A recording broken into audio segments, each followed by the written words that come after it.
Tarihler 1035 yılını gösterdiğinde, dünya tarihini kökünden sarsacak, imparatorlukları devirip yeni bir güneşin doğuşuna zemin hazırlayacak, olaylar silsilesi başlamak üzereydi.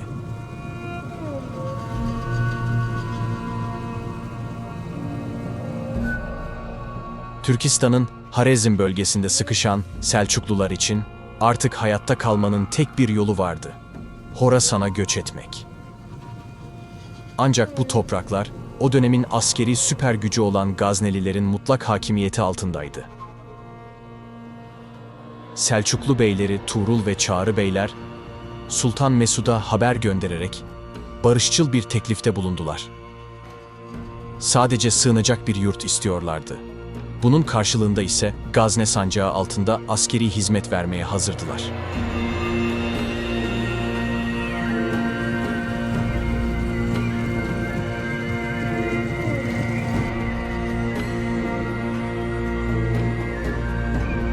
Fakat Sultan Mesud bu teklifi bir sadakat nişanesi değil, açık bir tehdit olarak gördü. Selçukluları daha filizlenmeden ezmek için meşhur komutanı Beydoğdu'yu üzerlerine sevk etti.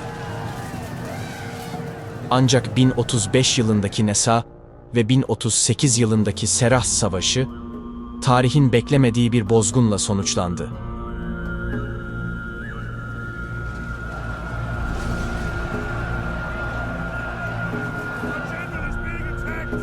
Hafif süvari Selçuklular, Gazne ordusunu dize getirdi. Bu zaferler sıradan birer çarpışma değil, Büyük Selçuklu Devleti'nin bağımsızlık meşalesi ve cihan hakimiyeti yolundaki ilk büyük adımıydı.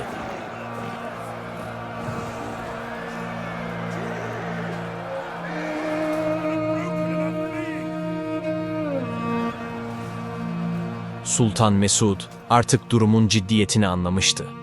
Bu küçük Türkmen meselesini kökten çözmek için 60 savaş fili, 70.000 süvari ve 30.000 yayadan oluşan toplamda 100.000 kişilik devasa bir ordu topladı. Ordunun heybeti o kadar büyüktü ki, görenler tek bir cümlede birleşiyordu: bütün Türkistan harekete geçse bile bu ordu durdurulamaz. Bu muazzam güç karşısında Tuğrul Bey ve Musa Yapgu, derin bir endişeye kapılmış, geri çekilip daha güvenli bölgelere sığınmayı düşünmeye başlamışlardı.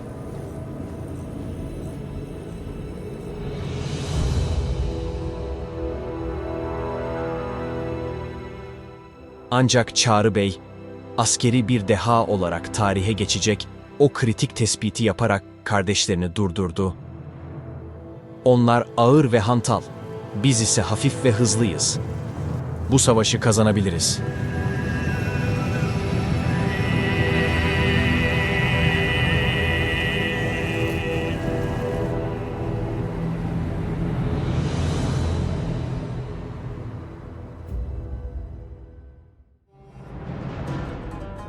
Savaş taktiksel bir satranç gibi başladı. Gaznelilerin devasa ordusu Nişapur'a doğru ağır ve gururlu adımlarla ilerlerken, Selçuklu süvarileri adeta birer hayalet gibi Gazneli ordusunu takibe aldı.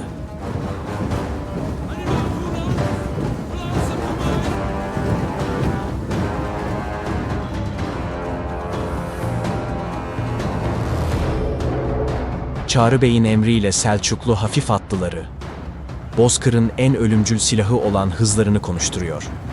Gazne ordusuna hiç beklemedikleri anlarda bir fırtına gibi saldırarak yıpratma taktiği uyguluyorlardı.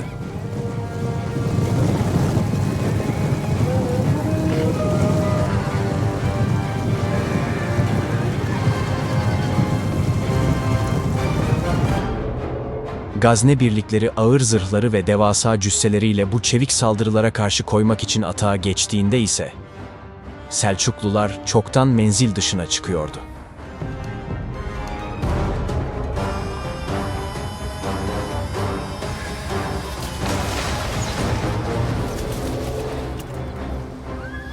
Hafif zırhlı olmanın verdiği eşsiz avantajla Gaznelilerin ağır süvarileri daha kılıçlarını çekemeden Selçuklular çölde izlerini kaybettiriyor ve yeniden toparlanıp bir sonraki baskın için pusuda bekliyorlardı.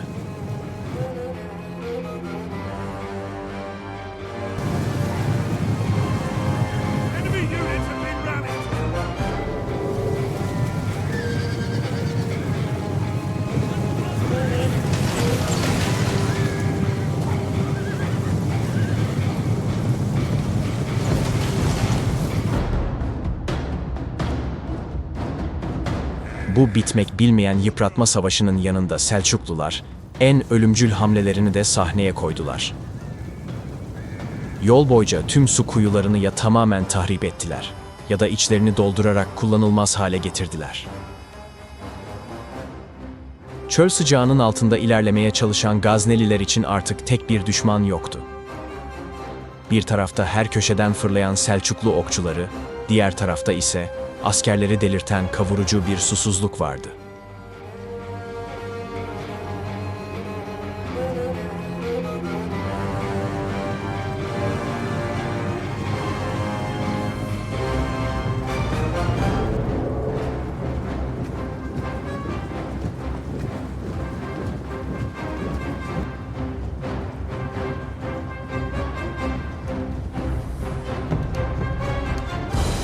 Sultan Mesud, ordusunun susuzluktan kırılmak üzere olduğunu görünce, son bir umutla Merv ve Serahs arasındaki Dandanakan Hisarı'na doğru yöneldi.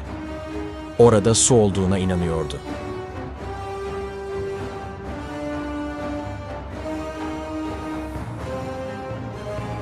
Ancak Hisar'ın önüne vardıklarında Gazne ordusu tam bir kabusla karşılaştı. Selçuklular oraya çoktan ulaşmış ve tüm kuyuları kapatmıştı. İşte o an 23 Mayıs 1040 sabahı adeta bir kıyamet koptu.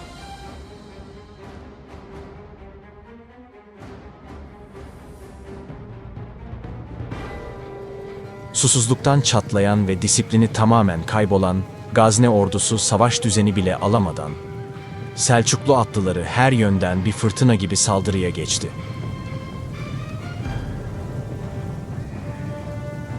Çağrı Bey'in başlattığı bu nihai saldırı, Gazne saflarında tam bir şok etkisi yarattı. Kaosun ortasında, Gazne ordusundaki bazı Türkmen grupların da Selçuklu tarafına geçmesiyle sağ ve sol kanatlar tamamen çöktü.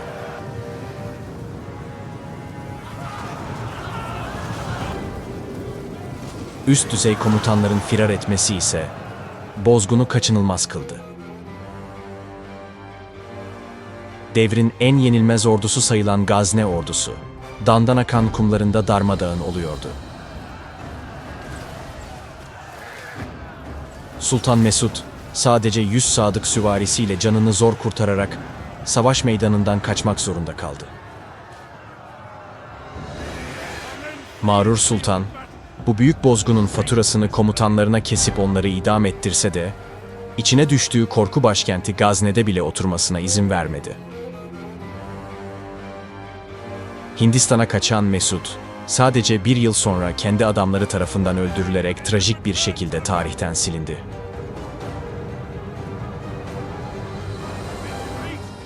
Onun kaçışıyla boşalan o devasa tahtın artık yeni sahipleri vardı.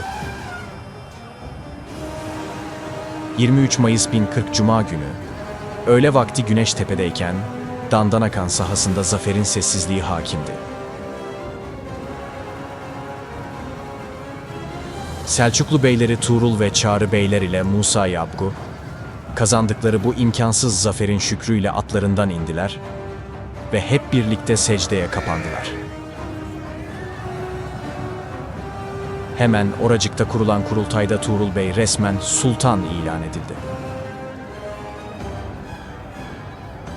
Bu zafer sadece Gaznelilerin çöküşü değil, dünya tarihinin rotasını değiştiren bir kırılma noktasıydı.